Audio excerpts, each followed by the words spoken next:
Un grand bonjour à tout le monde. Donc aujourd'hui, on va parler un peu de ce côté de l'EPGA. Je reçois pas mal de messages en privé aussi à ce stade-là. Fatih, est-ce que s'il te plaît, tu peux nous partager un peu l'EPGA? Alors, je vais essayer de rester assez clair, assez précis et assez net par rapport à ça. Il faut savoir que l'EPGA, c'est pas juste quatre points clés qu'on va aborder ensemble, c'est bien plus que ça. C'est totalement toute la manière dont le marché va réagir, c'est dont le marché par rapport à dans quel contexte finalement il se situe. Donc on va essayer déjà de voir tout ça en détail. Et bien sûr, avant de procéder à tout ça, je vais déjà vous partager juste une image que je partage également tout le temps avec mes élèves en privé. Alors, il est là, hop, 3, hop, tac et tac, exactement ici. Alors, normalement, vous êtes censé voir bien l'écran, voilà. Alors, la première des choses sur laquelle on fait extrêmement attention au niveau de l'EPDA, c'est ni plus ni moins déjà ces quatre points clés que vous devez comprendre et que vous devez obligatoirement appliquer sur votre trading. Faites ce que vous voulez. Vous pouvez trader tout type de PDRA. Le contexte vient avant tout. D'accord? C'est affiché au-dessus de ton bureau, c'est pas mal, Charlie. Alors, écoutez, parce que vous devez comprendre, effectivement, Enzo, je te remercie. Écoutez bien, parce que quand on parle de l'EPDA, malheureusement, aujourd'hui, dans l'introduction chez ICT, dans le monde du ICT, on vous fait vraiment tout le temps référence à deux choses principalement, c'est la liquidité, vos FVG et vos ordres blocs CISD et vos rentrées sur le marché.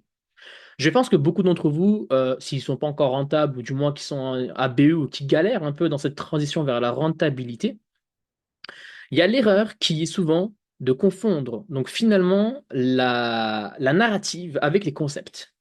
Les concepts sont quelque chose de très important. Donc toutes les familles des PDRA, hein, donc on a plus de, avec tous les inversés, on a plus de 170, 180. C'est énorme. On est tous au courant que c'est énorme. Vous n'avez pas besoin de maîtriser tout ça pour devenir rentable, c'est différent. Mais là où je vais vraiment m'appuyer, c'est vos contextes. C'est vos contextes de marché qui vont avoir ce côté qui va prendre le dessus sur la principale, en fait, sur ni plus ni moins sur ce côté de CISD, FVG, chasse à la liquidité. Vous devez comprendre comment le marché réagit et dans quel contexte vous vous situez. Et juste rien que cette image-là, honnêtement, c'est qu'une infime partie de tout l'EPDA. Parce qu'on a également derrière la daily, on a derrière la mitigation, on a derrière les clôtures des bougies par rapport à tous les quoi? Bah, par rapport aux mèches et au corps et réussir à comprendre finalement le marché, ce qu'il va faire. Donc, vous devez comprendre que le marché, c'est pas qu'une question. La Fatih, regarde-moi ici.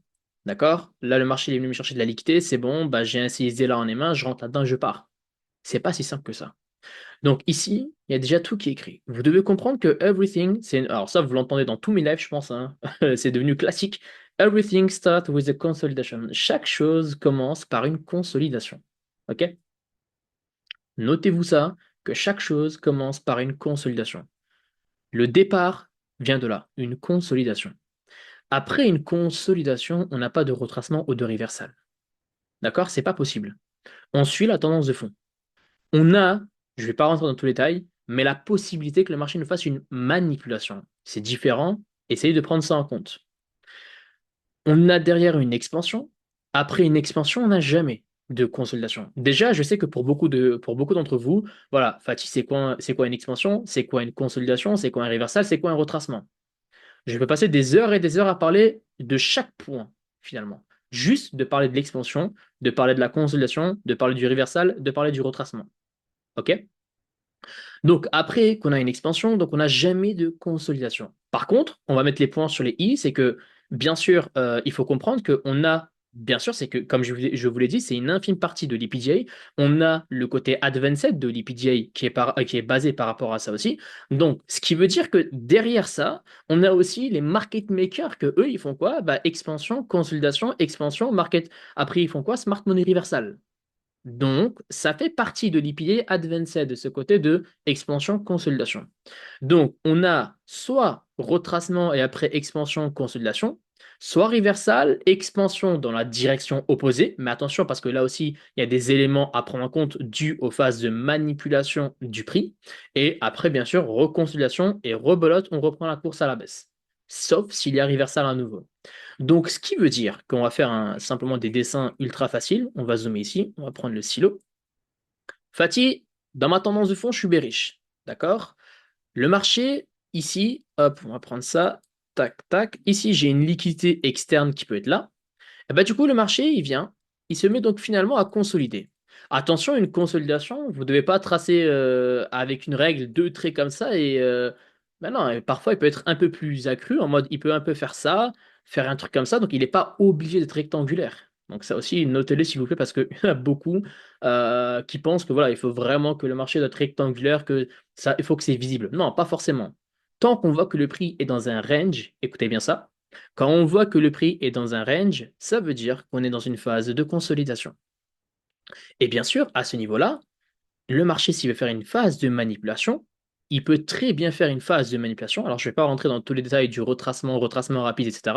Mais il peut très bien faire une phase de manipulation grâce au macro et tout ce qui va avec. Bien sûr, après, l'expansion va commencer à prendre sa route avec des retracements en interne pour venir probablement chasser la prochaine liquidité ou, attention, quand on parle de dôle, je vous l'ai déjà dit et je vous le redis pour la centième fois, c'est que un dôle, les amis, n'est pas forcément une obligation que ce soit de la liquidité externe. Ça peut être, par exemple, ni plus ni moins, un order block. D'accord? Parce que le prix va jouer la mitigation. Donc la mitigation alias l'atténuation d'une zone. OK? Donc, ce qui veut dire que, OK, à ce stade-là, c'est parfait. Fatih, j'ai ma base de consolidation. Le marché, bah, il veut me faire une phase d'accumulation, manipulation, il n'y a pas de souci. Et on commence la distribution. Et par contre, encore une fois, les personnes qui n'ont pas compris les concepts, qu'est-ce qui va se passer?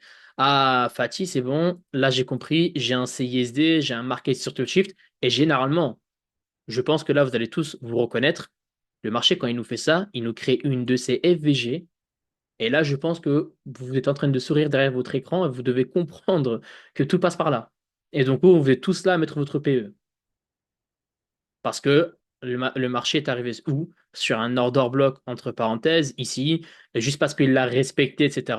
Fatigue, on est pile poil sur les 50% de mon order block, il me crée un CISD, et bien du coup, là, vous avez raté quelque chose de très important, c'est que le marché était en train de consolider. Et qu'est-ce qu'on s'est dit? Consolidation égale à continuation et pas de reversal. Donc, dans votre base, c'est que vous devez comprendre ces quatre points immédiatement. Et encore une fois, attention, parce qu'on a beaucoup de termes comme des échecs de plus bas, donc on appelle ça les failure swing, la liquidité qui est protégée grâce à la SMT, et encore plein d'autres choses. Mais la première des choses par laquelle vous devez passer, les amis, c'est de comprendre tout ça. Et maintenant, là où tout va devenir beaucoup plus compliqué, ça va être dans le côté où il va falloir imbriquer, pas les concepts, hein, imbriquer les time frames. Imbriquer les time frames. Bonne année. C'est là que tout devient beaucoup plus compliqué finalement. Pourquoi? Parce que faut savoir que l'EPJ, c'est un espèce d'engrenage, comme dans les montres suisses, etc., où vous avez plusieurs engrenages, des petits, des grands, des plus grands, des moyens. Certains ils tournent droit, d'autres qui tournent à l'envers. C'est un truc qui est si complet, si compliqué aussi à la fois, mais vous donne l'heure exacte. Chaque seconde exacte. La date exacte, le jour exact, ce que vous voulez. Eh ben, l'EPJ, c'est un peu le même délire. C'est que vous devez comprendre que dans toutes ces phases-là, en M1, vous pouvez être sur un EPJ bearish, tandis que sur de la H4, vous pouvez être sur un EPJ qui est totalement bullish. Et ça, c'est quoi? Bah, c'est ni plus ni moins bah, l'alignement des time frames. Vous devez comprendre et réussir à faire l'alignement des time frames. Attention, j'ouvre la parenthèse sur les marchés du FX. Et sur les marchés, du coup, des indices, il y a une différence. Et c'est là où, quand les gens ils posent la question, bah, Fanti, est-ce que les concepts ICT, c'est partout pareil? Bien sûr, ça reste partout pareil. Mais au niveau de l'EPJ, il y a quand même une différence qu'il faut prendre en compte. Jusqu'à, et ça je le dis souvent, et là je pense que vous êtes tous au courant de ça, si vous m'écoutez généralement, Jusqu'à 9h30, ça reste plus ou moins la même chose. Le marché est là pour jouer la mitigation, est là pour jouer la chasse à la liquidité interne ou externe par rapport à ce que le prix est en train de faire. D'accord? S'il y a des low resistance, est-ce qu'il est en high resistance, etc., etc. Jusqu'à là, ça va. À partir de 9h30, sur les indices, le marché est beaucoup plus apte à faire des runs de liquidité que de s'amuser à jouer beaucoup plus à la mitigation. Donc on peut voir, c'est pour ça qu'à 9h30 au niveau des open equities, eh ben, le marché peut parfois exploser, bien sûr pas directement à 9h30 en lui-même, mais par rapport dans son expansion, elle peut très bien aller chasser, bah, faire des plus hauts historiques, voilà, défoncer des zones qui, bah, pour vous, étaient des zones à high proba. D'accord? Ça, c'est également à prendre en compte. Et finalement, c'est pas si mauvais que ça parce que elle suit sa tendance de fond et du coup, elle va être beaucoup plus axée à chasser de la liquidité. Alright? Donc, notez-le que on commence par une consolidation et son point de référencement institutionnel, c'est l'équilibrium. Point numéro un. Le reversal, son point de référence institutionnel, c'est les pools de liquidité. C'est la chasse à la liquidité externe. On ne parle pas d'interne. Les retracements, c'est fair value gap, imbalance. Et l'expansion, c'est bien sûr le displacement et les order blocks qui vont être engendrés à l'intérieur. Et donc là, vous devez comprendre que bah, finalement, si tu as une tradée intelligemment et que tu veux prendre des trades qui vont dans ton sens, bah, tu es obligé, hein, t'es obligé de prendre les order blocks qui sont dans ta phase d'expansion et pas dans ta phase de retracement. Donc là aussi, vous avez l'œil pour un seul point, c'est que tout ce que vous voyez en termes de bougies noires qui se clôturent dans une tendance qui est bullish, par exemple, c'est pas forcément des order blocks. Et ça, ICT le dit directement. Toutes les bougies de contre-couleur que vous voyez, bah, c'est pas forcément des order blocks. Même si sur théorie ça ressemble à un order block, bah, c'est pas forcément un order block. Donc aussi, les hobbies, vous devez faire extrêmement attention à ça. D'accord? Et là, on va directement aller sur le marché ensemble. Et on va essayer donc de décortiquer ça. Et d'ailleurs, pour en venir également à un certain point, quand je vous parlais de la LTF et de la HTF, c'est que, admettons que voilà, sur la M5, M2, M1, etc., eh ben, on a un marché qui est totalement, on va dire, bearish à ce fond-là. OK? On voit, il vient nous créer un petit high resistance, il recontinue sa course. Bonne chance à ceux qui sont rentrés là parce qu'ils ont un CISD, hein, d'accord? Et là, il vient sur une zone d'intérêt HTF. Et là, qu'est-ce qui se passe? Hop, ça, je pense qu'on le connaît tous sur les indices, hein, c'est beaucoup plus probable. Et après, on voit finalement le marché, il explose à la hausse. Pourquoi? Parce que vous allez voir que finalement, dans la LTF, eh ben, le marché ici, il va venir chercher, je ne sais pas, par exemple, une majeure sell side. Et quand on va regarder finalement la HTF, eh ben, il y aura juste une FVG qui serait ici. D'accord? On aurait un marché qui serait comme ça, et après le marché, il recontinue à la hausse. Ça, c'est votre HTF et ça, c'est votre LTF. Une personne qui n'a que la vision de la LTF et qui voit que ça, eh ben là, bonne chance parce que dans sa tête, il est full reversal. Lui, dans sa tête, c'est bon, on part à la baisse, Fatih, c'est sûr et certain. Tandis que dans ta HTF, tu arrives sur une zone DVG, eh ben ça va te poser un sacré problème parce que phase de retracement. Et surtout, si tu n'as pas encore cherché une liquidité externe, admettons que là, tu as des equal highs dans ta H4, eh ben, logiquement, on va aller chasser ces equal highs. Et attention, chaque liquidité que le marché vient chasser n'est pas obligatoirement quoi? N'est pas obligatoirement une signature de reversal. Ça aussi, c'est des éléments où j'ai pas envie que vous rentrez à l'intérieur. J'ai pas envie que vous commencez à faire des erreurs par rapport à ça. Et je veux que vous restez concentré à l'idée de vous dire que toutes les liquidités sur les marchés, c'est pas forcément des zones où le marché doit se retourner. Il peut y avoir une réaction. Ça, je vous le dis. Il peut y avoir une réaction. D'accord, les amis? Mais c'est pas parce qu'il y a une réaction que c'est un reversal. Notez-le. Et je sais combien que d'entre vous, je pense facile, hein, au-dessus de 80% des gens qui sont ici, qui m'écoutent, vous êtes beaucoup plus axés à trader des reversals que trader de la continuation.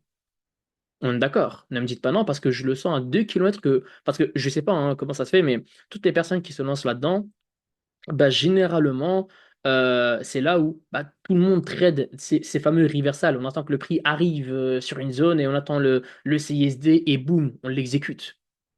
Ah, c'est bien, c'est beau, mais ça va pas en fait, ça colle pas trop. Et pour en venir un peu plus de ce côté de l'algorithme, hein, finalement, en fait, un algorithme est responsable de l'évolution des prix sur les marchés. C'est ICT qui le dit. On nous apprend hein, que les prix sont influencés par la pression des achats et des ventes et que la direction du marché est déterminée par le camp qui généralement reçoit le plus grand flux de liquidités. Et ça, c'est totalement faux. En réalité, ils vont pas laisser l'ensemble hein, du système financier à la merci d'achats et de ventes aléatoires. D'accord? Et finalement, le travail de l'EPJ, les amis, sert à quoi? Il est là pour manipuler les prix afin d'introduire de la liquidité sur les marchés et à offrir une valeur équitable. Donc cela permet à qui? À la smart money qui comprend le fonctionnement de ces algos de capitaliser sur les mouvements des prix. Et on n'oublie pas que l'EPJ vise deux objectifs principaux. On parle de deux objectifs principaux et je dis pas simplement, exactement, merci Mel, faire value, donc valeur, juste valeur est égal à faire value gap à la fois, hein. Donc les gaps de faire value, bah, c'est aussi ça quoi. L'IPJ cible principalement ces deux choses-là. La liquidité au-dessus et en dessous des anciens high and low et les zones d'inefficience. OK? Quand on comprend comment l'IPJ réagit, eh ben, on comprend finalement que le marché est beaucoup plus facile à trader parce qu'on peut trader de la continuation, on peut trader des phases de retracement. Hein, combien aussi d'entre vous bah, sont rentrés sur le marché, on va dire, je sais pas, ils ont réussi, ils sont rentrés là. Fatih, en fait, c'est bon, on va aller plus bas, bah, il nous faut un truc comme ça, et à la fin, ils se retournent, ils se mangent une patate dans les dents. Eh ben ça c'est bien, c'est beau, c'est bien, mais une fois que tu passes en H4 et tu vois ça, ah mais c'est vrai, c'est logique. Non, moi j'ai pas envie que vous faites partie de l'école de ces personnes-là qui sont là en mode ah bah du coup putain c'est vrai j'avais la FVGH4. Tu peux pas zapper la FVGH4, la FVGH8 ou la FVG Daily. T'as pas le droit de la zapper. C'est impossible de zapper ça. Il faut vraiment être un fou dans la tête pour zapper ce genre d'éléments. Parce que vous devez avoir une liaison claire. Et votre EPJ, les amis, d'accord?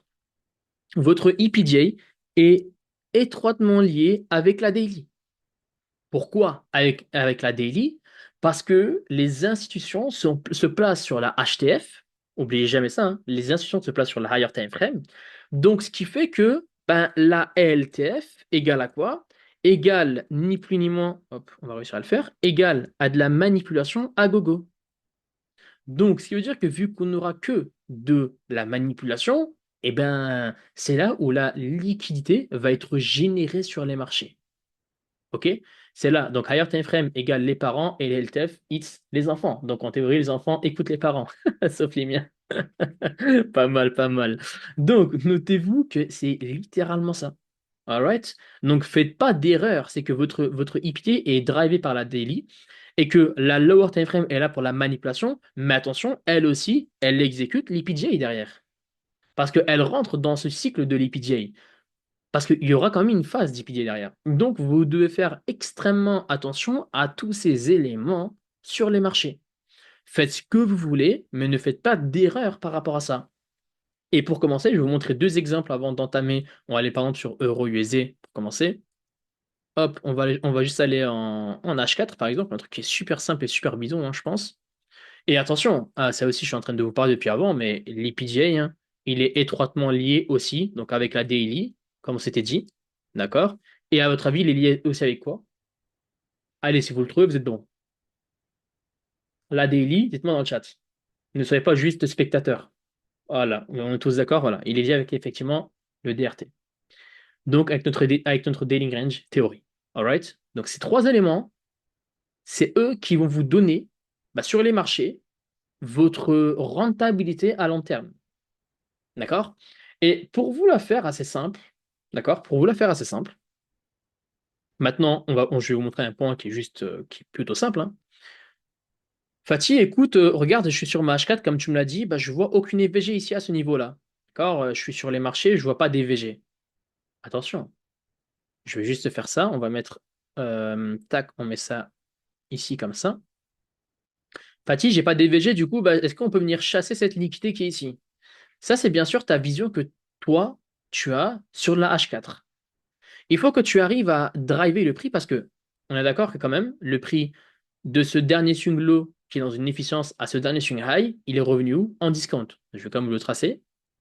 de là à là, le prix est arrivé en discount. Donc vous avez la possibilité de prendre de ce dernier swing low à ce dernier swing high. Et où est-ce que le prix il arrive? Bah, il arrive à nouveau dans le dip. Donc c'est normal qu'on peut s'attendre à une réaction au niveau du prix à l'achat jusqu'à ici, pour qu'il joue la mitigation de cette area qui est là. Maintenant, essayez d'écouter ça. Pathy, du coup, le prix donc arrive sur ma zone. Ok, il n'y a pas de problème. Je suis dans mon DRT, je suis low. On est d'accord que le marché est totalement bullish, les gars, hein. D'accord? Sur ça, on n'oublie pas que l'order flow, on se note, il est totalement bullish. Eh ben, tu vas aller sur ta 12 heures, tu vas regarder qu'est-ce que tu as sur ta 12 heures. Honnêtement, sur ma 12 heures, j'ai rien du tout. Sauf si je n'ai une FVG qui est en arrière-fond et qui respecte toujours le prix. Donc, ici, qu'est-ce qu'on a? Ce qu'on appelle de l'overlapping, qui est un lien aussi avec les PJ. J'ai de l'overlapping. Point numéro un, d'accord, on peut l'enlever. Avec ma daily, qu'est-ce que j'ai? Bah, on a un order block qui est simplement ici, qui s'est fait casser là, hein, du corps à corps. Donc, on a toujours l'order block qui est valide à ce niveau-là. On va passer maintenant en H1. On va essayer de regarder qu'est-ce que j'ai en H1. Et bizarrement, en H1, tout devient beaucoup plus clair. Pourquoi? Parce que ici, j'ai un order block qui est là en H1. Ok, les amis? Hop. Et ben, le marché, il vient chasser du coup la liquidité qui est devant celle-ci. Il vient combler, on appelle ça un rebalancing parfait de la FBG. Donc il vient rebalancer le prix et regardez juste simplement les mèches et les corps. Quand je vous ai dit au tout début que les corps et les mèches ont un lien très important avec les PJ, eh bien, ça veut exactement dire ça. Quand tu vois ce genre de situation qui est devant toi, et surtout que si tu as une SMT, bah, tu sais que là, tu vas chercher des achats pour revenir en premium. D'accord?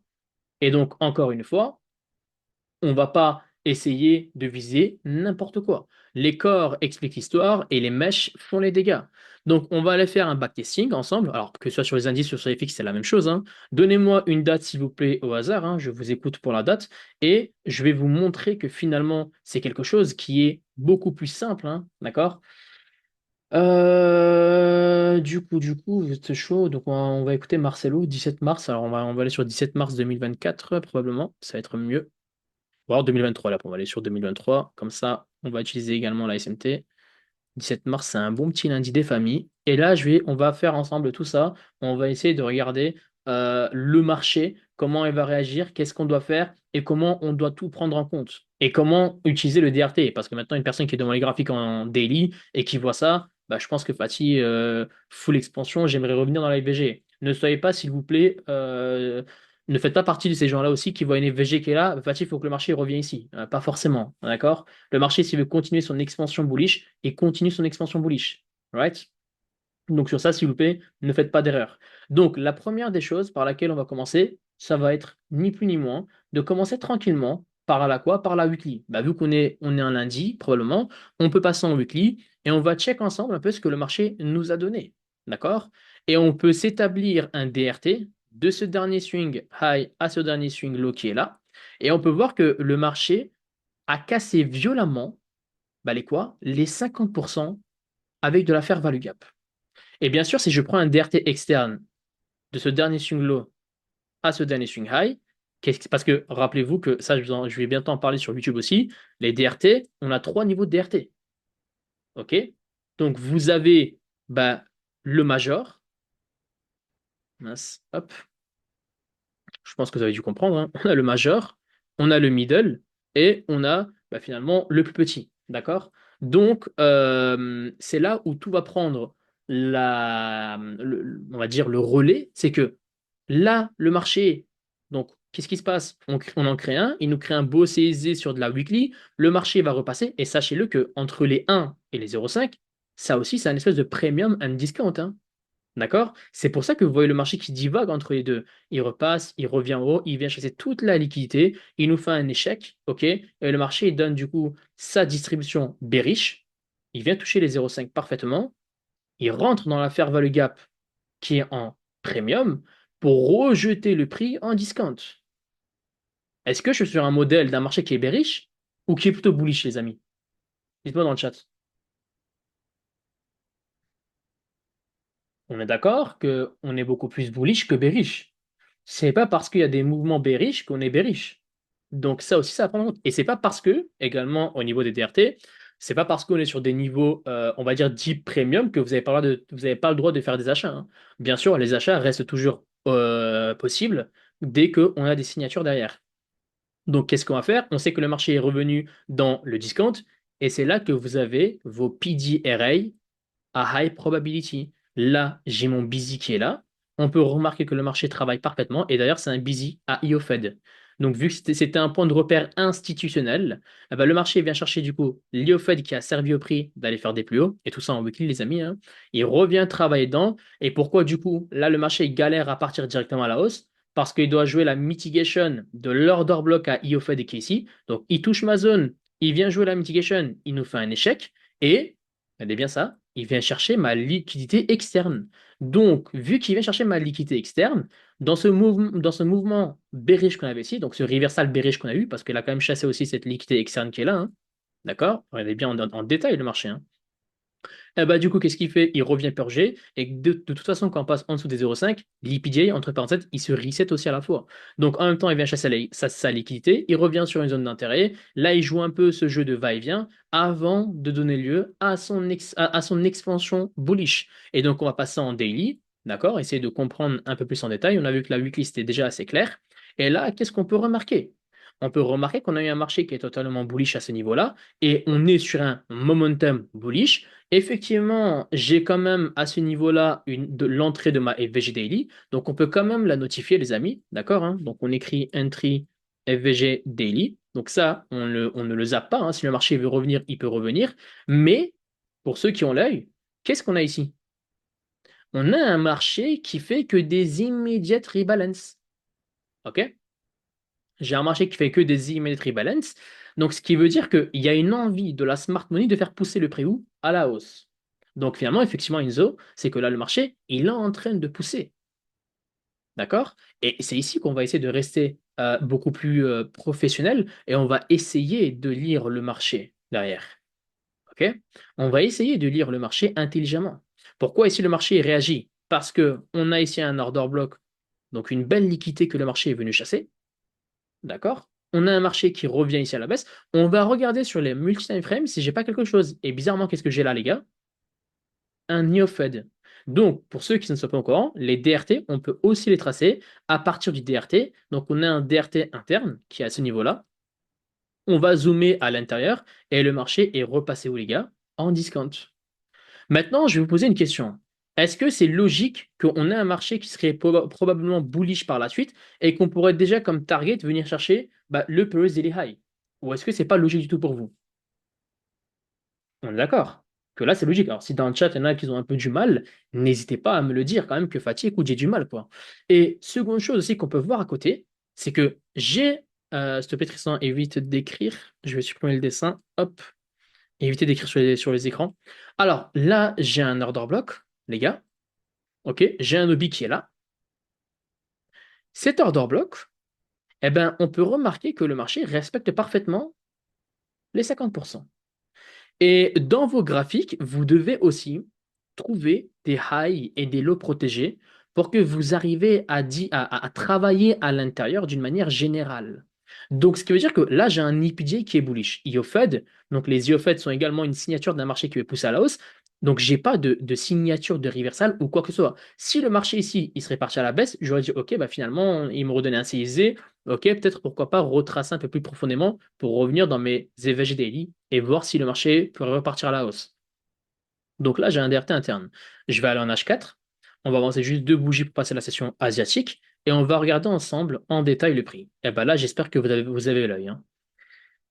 Le marché passe en dessous, il respecte finalement l'order block et il vient créer une expansion bullish. D'accord? Et à ce niveau-là, bien sûr, hein, l'order block, si on doit valider un hobby, eh ben, elle vient se faire valider à ce niveau-là. On voit qu'il vient casser du corps à corps. D'accord? Donc, ce qui veut dire que j'ai un order block qui s'est fait valider. Donc, dans mon EPDA, vu que le marché est quand même allé en premium, bah, on peut revenir retracer un peu, retravailler en discount probablement. Je sais que là, j'ai l'entrée d'une FVGH4. OK? On va voir si le marché peut revenir dans ma FVGH4 ou pas du tout.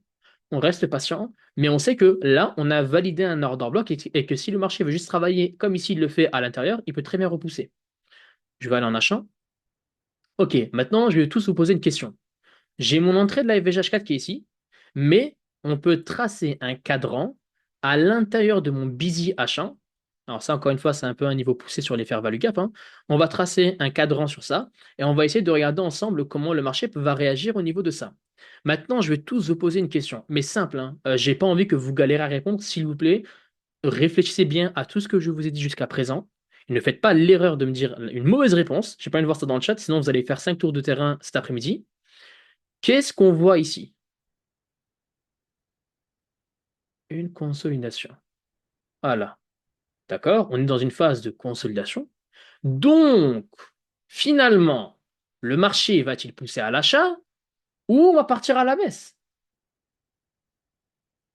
Voilà, on peut se laisser effectivement une possibilité de manipulation. C'est pas si grave que ça, mais on est tous d'accord que le marché peut, bah, littéralement, doit respecter la tendance de fond et doit partir à la hausse. OK? Donc sur ça, vous pouvez pas faire d'erreur par rapport à ça. D'accord? D'ailleurs, dans mon bootcamp, j'ai eu une question d'un élève de Nicolas, un élève qui m'a posé une très bonne question au niveau des consolidations, au niveau des extrémités, etc., etc. Je vais également poster juste cette partie de cette question que Nicolas avait posée. Je la posterai durant la semaine, la réponse de cette question en vidéo, parce qu'il avait posé une très bonne question au niveau des consolidations. Donc les gars, on voit que ici le marché est en train de faire une consolidation, mais attention, on voit que là, j'ai un CB qui est parfaitement respecté et j'ai un BZ qui est parfaitement respecté à la fois.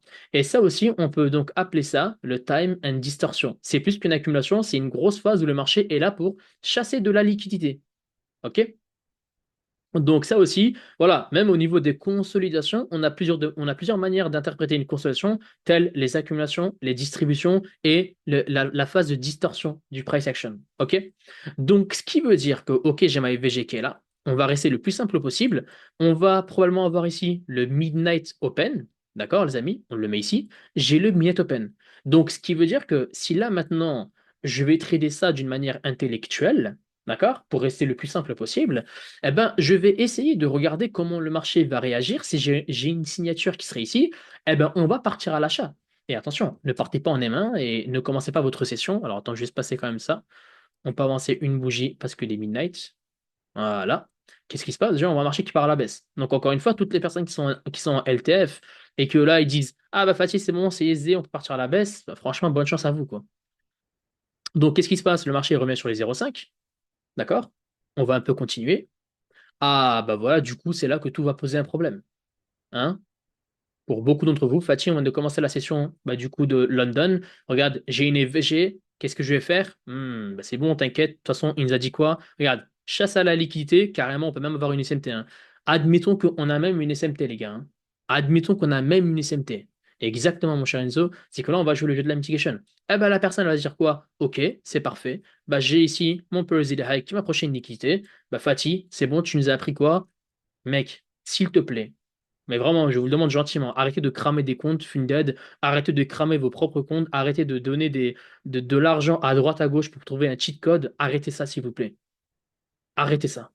Soyez intellectuel devant vos graphiques, arrêtez de trader comme si on vous donnait, je sais pas, un truc pour colorier pour les gosses et on vous dire, bah, faut que tu fais ça avec du bleu et non, vous devez utiliser la logique sur les marchés. Vous devez. Je suis dans une putain de phase de consolidation et toi, tu crois que maintenant, tu as commencé ta session juste parce qu'on a compris que le marché t'a donné un CISD, que la chasse est de la liquidité, SMT, ce que tu veux. Ah, bah 50% de la FVG qui est respectée, bah tu je rentre là-dedans. Ah, mais je comprends pas pourquoi je me suis mangé un SL, s'il te plaît. Et bam, dans tes dents. Et comme tu le dis, Enzo. La problématique, c'est que, mec, t'es mort. C'est qu'il y a un truc que t'as pas compris dans l'histoire. T'es même pas sorti de ta zone de consolidation que tu veux trader ta phase de consolidation. Elle est où la logique? Est-ce qu'on peut trader dans une phase de consolidation? On peut totalement trader dans une phase de consolidation, mais il faut utiliser le cerveau. Je sais pas si tu es au courant, mais est-ce que tu vois cette grosse mèche qui est venue tout éliminer sur son chemin? On est d'accord que les gars, le marché nous a engendré ici un order block. Le marché revient jouer la mitigation de cet order block. Attention, on n'a même pas encore travaillé sur les 50%. Encore pire. Encore pire. Et bien sûr, la macro aussi qu'elle va jouer un rôle important. Alors, attention, la macro, c'est bien. Ici, on a 3h30. Ça, je le dis souvent aussi à mes élèves en privé. 3h30 aussi, c'est une time, c'est un temps qui est très important. Vous le savez déjà. Donc, il vient me faire un plus bas et je vais regarder mon overlapping, qu'est-ce que j'ai? Est-ce que j'ai quelque chose qui va me supporter dans ma time frame? Au niveau de machin, c'est pas ouf. Maintenant, regardez bien ici la mèche. Là, depuis avant, je vous parle de ces corps-là. On reste patient. Regardez votre order block qui est à ce niveau-là. Regardez la clôture des corps. D'accord? Donc, accumulation, probablement manipulation. Maintenant, je vais tout vous poser une question. Est-ce que je peux rentrer à l'achat dans l'order block bon, parce qu'on voit que le marché a tout chassé. Il n'a pas encore validé de CISD, hein, d'accord? Mais est-ce que je peux rentrer sur l'order block, parce qu'en M15, il l'a validé quand même. Est-ce que je peux rentrer au niveau des 50% de mon order block en mettant mon SL ici et en poussant le prix déjà pour aller ici? Est-ce que là, on sent la sortie de la consolidation qui approche? Est-ce que ça, c'est bon ou pas? Mais vraiment, je le dis encore une fois, ne dites pas oui parce que je vous pose la question. J'ai bientôt commencé à vous piéger, les gars. Vous allez tous me sortir des oui et ça va tous courir en groupe à 80 sur un terrain. On va se donner rendez-vous au Parc des Princes et on va tous faire le tour ensemble. Donc, à ce niveau-là, j'ai mon CISD finalement. Ok, j'ai ma chasse à la lectée, c'est bien, c'est beau. Pas le vélodrome, là, les Marseillais, hein. Donc, on va essayer de regarder ensemble ça. Ok, j'ai mon order block qui est respecté. Ok, ça veut dire que c'est une grosse phase de manipulation. Et on appelle ça le Judas Swing, les amis. Ça, c'est une phase de Judas Swing. Donc, effectivement, rentrer sur le marché là-dedans, ça a un sens. Eh ben, le gars, il va laisser pousser le marché. D'accord? Là, on est tous d'accord qu'on est sur la consolidation. On laisse le marché. Putain, Fatih, il m'a pas encore fait TP. Maintenant, pour beaucoup d'entre vous, je vais vous poser une question. Parce qu'imaginez-vous, encore une fois, tu es devant tes graphiques, le gars, il va être posé devant ses graphiques tranquillement, il voit que le marché lui donne son expansion, il va même casser ici, il valide l'order block, c'est ISD en achat. Regardez l'alignement temporel, et exactement la IVG qui casse la structure aussi, bien vu à toi, Mel. Maintenant, simple comme bonjour.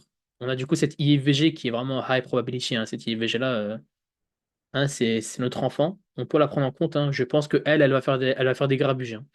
J'ai mon IVG qui est ici, ok, il n'y a pas de souci. Bien sûr que là, je vais appliquer mon DRT de mon dernier swing low à mon dernier swing high qui est là. On va mettre le DRT. Si je veux trader, de préférence, je vais attendre que le marché arrive où en discount, dans mes 0,5. Mais attention, pour vous qui aimez trop trader les concepts, ah, Fatih, regarde, on a suivi ici de la liquidité, CISD. Non, c'est que mec, c'est là, t'as tout whipping si tu commences à croire qu'il y a un reversal. Il y a vraiment quelque part dans le cerveau, il y a un truc qui ne colle pas. Il y a un gros problème, c'est que tu t'es perdu quelque part, tu veux chercher un reversal. Là, tu as le droit de trader un retracement. Par contre, un retracement, admettons que, je sais pas, je mets une entrée vraiment fast là-dedans, d'accord? Tu mets l'entrée là-dedans, tu mets ton SL au-dessus de ton dernier high et tu viens viser les 50% de ton IVG. Ça, c'est typiquement un cas d'un trade qui fait passer sans aucun problème, d'accord? Et pour être beaucoup plus précis, je vais essayer de vous montrer comment on peut rentrer. Déjà, on peut. Alors, est-ce que j'aurai en M5 à la rigueur, en M15 à la rigueur, je vais regarder si je peux avoir la SMT. Ok. On va regarder juste ensemble au niveau des highs. On voit que le high ici ne s'est pas fait chasser, tandis que ici sur le dollar, il s'est fait quoi, les gars? Il s'est fait exploser. D'accord? Donc, ce qui veut dire qu'on a une SMT. Donc, cette liquidité actuellement sur le Brazilian High est une liquidité qui est protégée dans l'immédiat. D'accord? Vu que j'ai ma SMT, on peut passer en M3. On va essayer maintenant de regarder un peu plus en détail ce que le marché nous fait. Qu'est-ce qu'il nous fait ici? Regardez bien ça, hein. Donc là, encore une fois, les personnes qui sont en M1, bah, franchement, je vous plains aussi. Le marché, il vient retracer dans la FVG.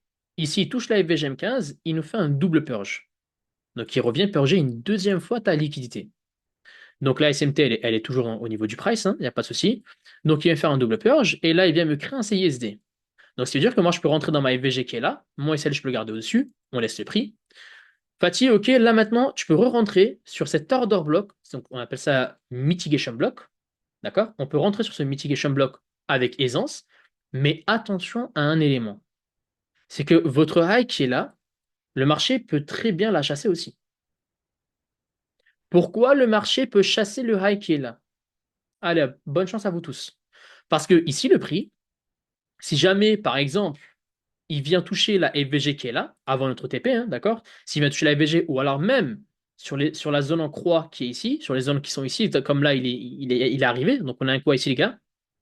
Hein, vous le savez très bien, on a ici un RDRB. Vu que le marché il arrive sur la zone d'RDRB, s'il veut recréer un high resistance intermédiaire, il peut très bien recréer un high resistance intermédiaire. Là, vous ne devez pas rentrer aveuglement sur des concepts, passe plutôt un M5, tu sais que tu as toute ta zone d'order block qui est ici. Donc, toute la zone d'Obi qui est censée être protégée, c'est elle. On va laisser le prix. Donc, ce high-là, déjà, il s'est fait chasser, bonne chance. Et regardez encore une fois, qu'est-ce qui se passe? Même ce high-là vient se faire chasser et le marché vient jouer la mitigation sur les 50% d'autres blocs de commande. Est-ce que, déjà ici, hein, j'en connais plein hein, qui sont en M1, qui sont comme ça. Le gars, il a fait une entrée sur la liquidité, il est super content et du coup, il met un SL qui est serré et il se retrouve avec ça. Bon, il y avait quand même une nuance économique, hein. Bon, c'est pas grave. Pareil, idem, c'est mort. Qu'est-ce qui se passe? À ce niveau-là, on a l'open de 8h30, ça aussi on le note, très important de le notifier. Ok, le marché arrive sur ma IFBG et qu'est-ce qui s'est passé? On arrive au 0,5. Les gars, c'est pas un reversal, c'est un retracement. Et après tu rages, exactement. Et après tu rages. Maintenant, regardez bien en détail. Open Midnight, votre bougie daily. Hein. Open, manipulation, distribution. Deuxième phase, open de 8h30, probablement manipulation, qui est alias une zone d'intérêt et qui suit la logique de quoi? De mon DRT, qui suit la logique de quoi d'autre? De finalement mon EPDA, parce que j'ai pas encore de reversal ou quoi que ce soit. Et sur ma HTF, comme je vous l'ai dit, phase de retracement. Ok, on vient casser le 8h30 qui est là. J'ai une FVG qui est là. Est-ce que, les amis, je peux rentrer sur ma fair value gap qui est là? Alors, on va finalement même voir le CISD qui est là, hein, d'accord? Directement comme ça. SL au niveau des corps. Est-ce que là, on peut pousser finalement le prix? Alors, on va se tenter de faire une espèce de 2R quand même, hein, un minimum. On va aller voir qu'est-ce qu'on a à gauche. On a les derniers blocs de commande qui sont ici. On peut tenter ça finalement. On est dessus, je crois. Voilà, on était dessus quand même. Et j'aurai également une liquidité qui est là. Je vais voir si on va la chasser ou pas. On va essayer de faire attention à ça. D'accord? On va regarder ensemble qu'est-ce qui va se passer. Est-ce que vous êtes tous d'accord? Ou putain, Fatih, ça craint, je suis pas trop d'accord. Simplement, hein, juste en parlant de l'EPJ, les gars. Juste en restant sur la base de l'EPJ. Donc là, on est tous d'accord que logiquement, le marché, bah, il peut passer. Alors, malheureusement, il ne remet pas dans la IVG, c'est pas grave. Et il est passé sans aucun problème. Non, mais je parle juste en mettant les contextes, hein, les gars. Hein. Je parle pas de, je sais pas, des choses bizarres qui sont super compliquées. Non. Et encore mieux, maintenant, regardez bien. Pour les personnes qui ne sont pas rentrées, qui n'ont pas eu l'opportunité de rentrer, au niveau de mon CISD, qu'est-ce qu'on voit ici, les gars? Une phase de quoi? De consolidation. Donc, qu'est-ce que je vous ai dit avec les bases de consolidation?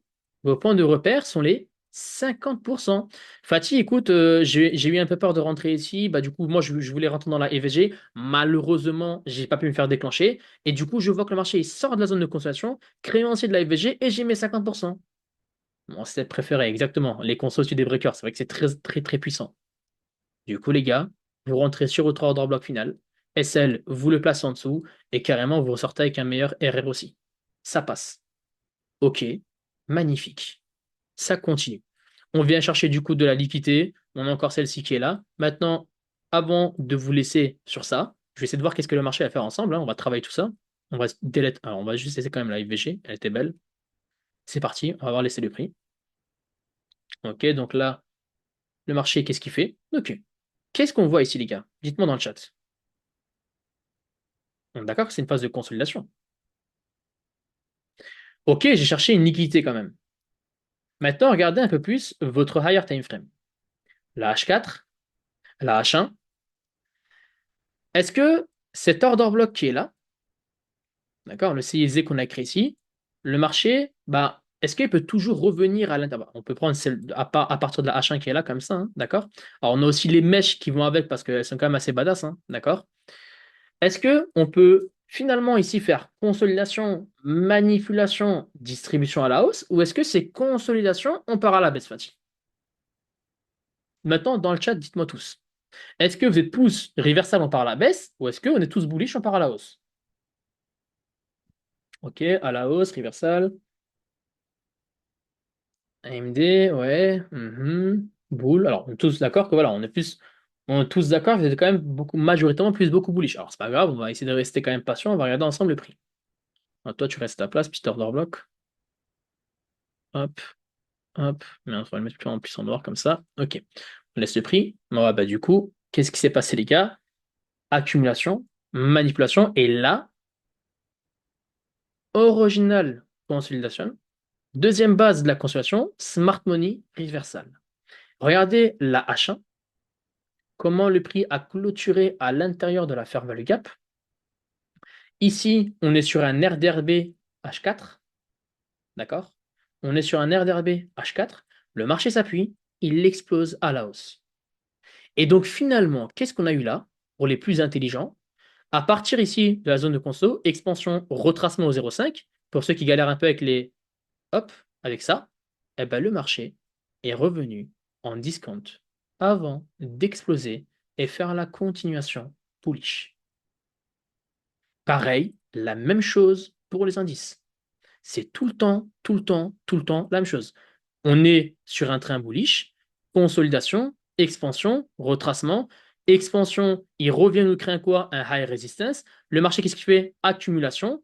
Il fait sa phase de manipulation, mais il accumule encore une dernière fois avant d'exploser. Pareil, DRT comme pour tout, il revient dans le dip, il réexplose à la hausse. Et vice-versa.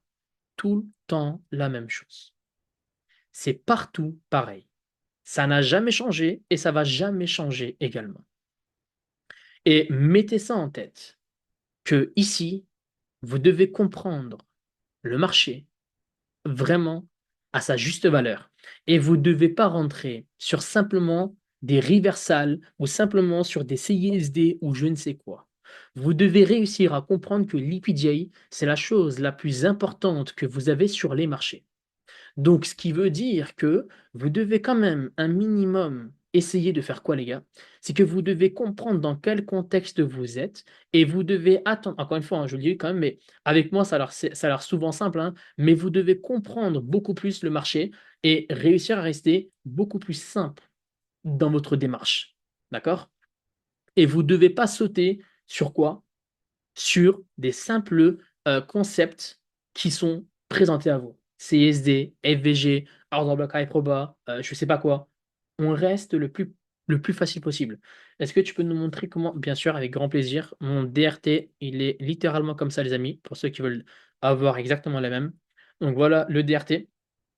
Et la narrative, exactement, passe bien sûr aussi par l'EPJ, parce que elle est là, quoi. Donc, la narrative, c'est comment se délivre le daily range. Et littéralement, ça fait partie de ça également, mon cher Mel. Et Maï, c'est quoi la différence aussi, les amis, entre donc la conso et l'original consolidation?